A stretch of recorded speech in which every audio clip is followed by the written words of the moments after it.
अगर आप electric scooter खरीदने की सोच रहे हैं तो अपना बजट बढ़ा लीजिए, क्योंकि यहाँ कीमतों में आग लगने वाली है।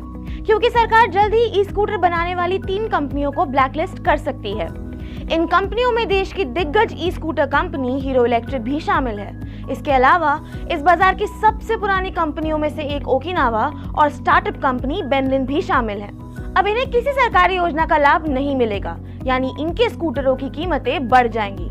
वहीं बाजार में कंपटीशन घटने से शेष बची कंपनियां भी अपनी कीमतें बढ़ा सकती हैं। अब जान लेते हैं कि ई स्कूटर सेगमेंट में इतना हंगामा क्यों बरपा है, इन कंपनियों को क्यों ब्लैकलिस्ट किया गया है और अब आगे क्या होगा।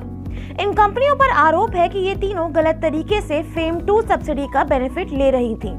जांच में गड़बड़ी पाए जाने के बावजूद ये कंपनियां इसे वापस करने में विफल रही हैं।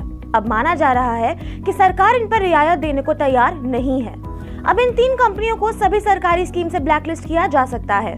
बता दें कि सरकार की महत्वाकांक्षी स्कीम फेम 2 के तहत 2022 में इन हेवी इंडस्ट्रीज को कई शिकायतें मिली थी।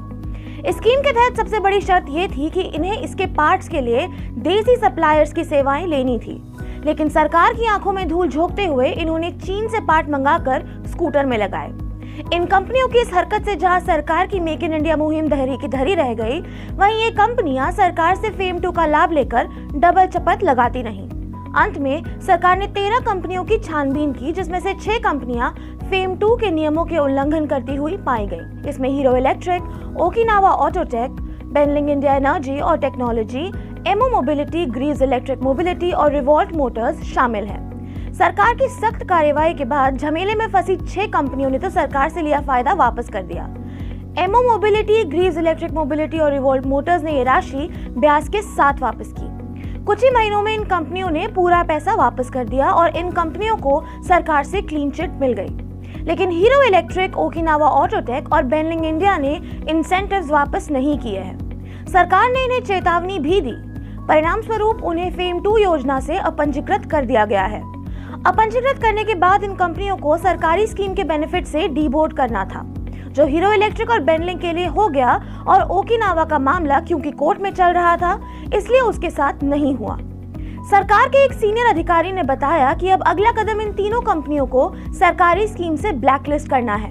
ये अभी तक नहीं हुआ क्योंकि ये लंबी प्रोसेस है।